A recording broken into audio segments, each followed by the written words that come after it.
Hind friends, स्वागत है आपका आपके अपने यूट्यूब चैनल लिटरेचर इंस्पायर्स में। फ्रेंड्स, एमसीक्यूज़ की इस प्रैक्टिस सीरीज में आज हम यूजीसी नेट का पेपर 2005 और 6 से महत्वपूर्ण प्रश्नों को डिस्कस करेंगे, जो कि आगामी परीक्षा के लिए काफ़ी महत्वपूर्ण होने वाला है। यदि आप इंग्लिश लिटरेचर संबंधित किसी भी परीक्षा की तैयारी कर रहे हैं तो आप हमसे जुड़ सकते हैं। Question number first, the theatre of cruelty is associated with. Theatre of cruelty किससे संबंधित है? स्टैनलेविस्की, ग्रोटोव्स्की, एंटोनी एट्रूड या Eugenio Barba. Then theatre of cruelty, it is also a form of theater. It is also a form of theater and its main aim to shock the audience through the gestures, images, sound and light effect. Sound and light effect के माध्यम से, gesture के माध्यम से audience को shock कर देना इसका मेन उद्देश्य होता है। And it's came in the existence in 1935, जो कि 1935 में एग्जिस्टेंस में आई by the Antonin Artaud. C will be the right answer. Antonin Artaud के माध्यम से 1935 में ये सामने आई and C will be the right answer. Question number 2, a particle is. एक पार्टिकल क्या है? A patchwork of words, sentences, phrase, passage या सटायरिकल पोएम या a love poem, a love song या collection of lines from different poems. Then a particle, it is a patch of words, sentences and passage. A will be the right answer. A particle is a word that has a grammatical function but does not fit into the main parts of speech. ये main parts of speech में use नहीं होता but यह एक grammatical function होता है। A will be the right answer. Question number 3, careless she is with artful care, affecting to seem unaffected. Is an example of irony, paradox, simile या metaphor. Careless, artful care and affecting, unaffecting, यानी it is a contradictory. These words are contradictory. Careless है या artful care भी है. Then it will be the paradox. B will be the right answer. Paradox, it is a statement that is self-contradictory. Then B will be the right answer. And irony, इसमें होता है विडम्बना एक तरह की, या फिर आयरनी दूसरा नाम इसका सार्केसिज्म होता है। It is a type of statement which creates a different between the reality and appearance. Reality और अपीयरेंस के बीच में डिफरेंस को होता है तो आयरनी होता है। सिमिली, इट मीन्स होता है उपमा, अब जानते हैं उपमा अलंकार। एंड मेटाफोर, इट इज रूपक अलंकार। Then here's option B will be the right answer. Question number 4, a metrical foot containing a stress followed by unstressed syllable is anapest, amp, trochee या dactyls. Then it contains the stress, पहला stress है, दूसरा unstressed है. Then it will be the trochee. Trochee, it is always the opposite of amp, because in amp a first syllable is unstressed and another is straight. Then it will be the anapest. It will be the amp and amp's opposite is trochee. Amps का opposite trochee होता है and anapest का opposite dactyls होता है, क्योंकि anapest जो है, anapest में anapest is 3 syllable, ये 3 syllable का होता है। anapest 3 syllable का होता है, जिसमें फर्स्ट के 2 syllables वो अनस्ट्रेस होते हैं एंड जो थर्ड होता है वो स्ट्रेस होता है। इसी तरह से डेक्टाइल में फर्स्ट जो है स्ट्रेस होता है एंड फर्स्ट स्ट्रेस होता है एंड अदर 2 स्लेब्स आर अनस्ट्रेट्स, यानी पहला जो है स्ट्रेस इसमें होगा और 2 इसके अनस्ट्रेट्स होंगे, यानी 3 स्लेबल इसमें भी होते हैं, 3 स्लेबल एंड 3 स्लेबल इसमें भी होते हैं। But here's stress and unstressed, then C will be the right answer and trochee is a opposite of iambic. C will be the right answer. Question number 5, the rhyme scheme of Spenserian sonnet. काफ़ी महत्वपूर्ण प्रश्न है। Spenserian sonnet की rhyme scheme क्या होती है? Option A है A B, B A, C B या सी डी ई, या फिर A B B C B D E, या ऑप्शन सी है A B B B C, ये तो तीनों नहीं होगा ऊपर से, A B B C, then option D will be the right answer. Then option B will be the right answer. Question number 6. Using the expression crown for the monarchy is an example of. Crown use होता है monarchy के लिए. Metonymy, irony, synecdoche या metaphor. Then it will be the metonymy. Option A will be the right answer. Metonymy it means name change. It is the use the quality of things, यानी यह मुख्य नाम से नहीं बल्कि उसकी क्वालिटी के नाम से जाना जाता है. जैसे में अगर हम उदाहरण की बात करें, जैसे हम कह सकते हैं कि क्राउन फॉर किंग. अगर क्राउन की बात आती है तो वहाँ किंग की बात की जाएगी. यानी पेन फॉर राइटर, अगर कोई राइटर है उसके लिए हम पेन शब्द का यूज कर लेते हैं, जैसे पेन राइटर के लिए होता है. या purse for money, then it will be the metonymy. And here's option D, metaphors. Option A will be the right answer. Question number 7. Doctor Johnson started. Doctor Johnson साहब ने क्या स्टार्ट किया था? The Postman, the Spectator, the Rambler, the Tatler. Then Doctor Johnson his life span is 1709 to 1785. 1709 से 84 तक इनका life span रहा है. And he started the Rambler. C will be the right answer. The Rambler it is a periodical and it published in Tuesday and Saturday in 1750. 1750 से 1752 ईस्वी तक इसको 1752 ईस्वी तक इसको पब्लिश किया गया था. टोटल 208 आर्टिकल्स इसमें पब्लिश हुए थे रैम्बलर में. यह ट्यूसडे एंड सैटरडे ये काफ़ी याद रखने वाली चीज़ है, मोस्ट इंपॉर्टेंट है. And the Spectator and Tatler, these two, Spectator and Tatler is related to Joseph Addison and Richard Steele. Tatler was published in 1709 to 11 by the Joseph Edison and Richard Steele.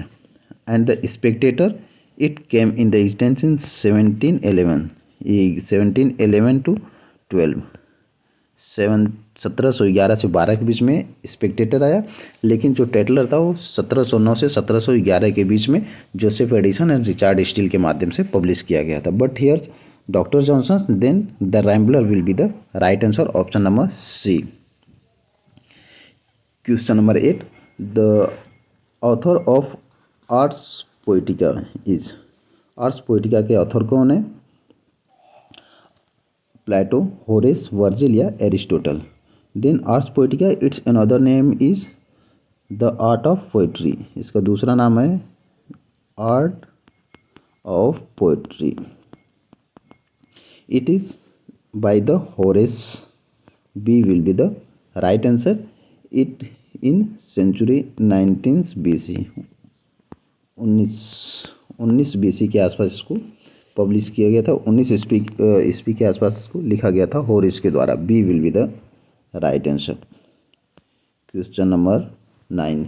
Choose the correct sequence of the following school of criticism. सही क्रम क्या है? Structuralism, deconstruction, reader response या फिर new historicism. या फिर option B है new historicism, reader response, deconstruction है स्ट्रक्चरलिज्म. देन हम बात करते हैं स्ट्रक्चरलिज्म. इट्स केम इन 1879, जो कि 1879 में आया. Deconstruction it's came in existence in 1967. Reader response theory, reader response it's came in 1960 से 70 के बीच में आया. एंड न्यू हिस्टोरिसिज्म इन 1980 के बीच में आया. Then option A will be the right answer.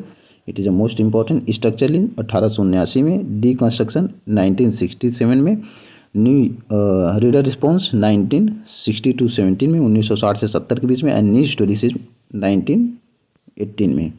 A will be the right answer. Question number 10, hamartia means. Hamartia means क्या होता है? Reversal of fortunes, purgation of emotions, depravity या एरर ऑफ जजमेंट, सही निर्णय न ले पाना। Then hamartia, it is a Greek word, it is a Greek word and it is mostly use for the tragic play या tragedy, and it was first time use by the Aristotle के द्वारा, and it is used for tragedy, and in its meaning is error या Bismarck. इसकी जो exact meaning होती है वो error या मिसमार्क होती है। Then D will be the right answer. Hamartia in which a protagonist has an error of judgment and it leads to the downfall of the protagonist, as we can say in a play of William Shakespeare, Macbeth में जो कि Macbeth रहता है वो किस तरह से गलत निर्णय की वजह से उसका पतन हो जाता है, वो एग्जाम्पल है हमार्सिया का काफ़ी अच्छा, यानी D will be the right answer, error of judgement. Question number 11, which of Dickens novel that opens with the words it was the best of time, it was the worst of time, बहुत महत्वपूर्ण है, कई बार परीक्षा में पूछा गया है। A Tale of Two Cities, Oliver Twist, Pickwick Papers या Hard Times. Then it is a open line of Tale of Two Cities. Tale of Two Cities की ये ओपन लाइन है। इट केम इन एग्जिस्टेंस, ये publish हुआ था 1859 में। It is a novel of Charles Dickens. These complete novels, these all novels are related to Charles Dickens. Charles Dickens आपसे रिलेटेड हैं सभी नॉवेल। एंड जो टेल ऑफ टू सिटीज़ है, एक 1859 ईस्वी में आया था। Option A will be the right answer and it is a opening line, it was the best of time and it was the worst of time. ये opening line इस novel की है and it's story of two city, London and Paris. कई बार ये भी पूछ लिया जाता है, London and Paris. And it is the before the French revolution and during the French revolution. जो रिवोल्यूशन हुआ था वो उसके पहले और उसके टाइम की जो कहानी है लंदन और पेरिस के बीच की है। एंड ओलिवर ट्विस्ट, अगर ओलिवर ट्विस्ट की बात करें तो इट केम इन 1838, 1838 ईस्वी में ओलिवर ट्विस्ट आया था। It is publish in serial 1837 में और 1839 ईस्वी में सीरियल के रूप में पब्लिश हुआ था, लेकिन 1838 में यह एक बुक के रूप में पब्लिश हुआ। पिकविक पेपर ये 1836 ईस्वी में आया, 1836 में। एंड हार्ड टाइम 1854 में आया। चार्ल्स डिकेंस विक्टोरियन एरा के सबसे महत्वपूर्ण नॉवेलिस्ट में से एक माने जाते हैं। Option A will be the right answer. Question number 12, the term fleshly school of poetry is associated with. The fleshly school of poetry किससे संबंधित है? Chartist, Symbolists, Pre Raphaelites and Imagist. The fleshly school of poetry, it is a term of abuse to pre-refertiles। Pre-Raphaelites के लिए यह एक तरह से abuse की तरह कार्य करता है, इसको एक एब्यूज की तरह यूज किया गया था। It's came in existence in 1866 to 1880, यह 1866 से 1880 के बीच में आया था बाय द रॉबर्ट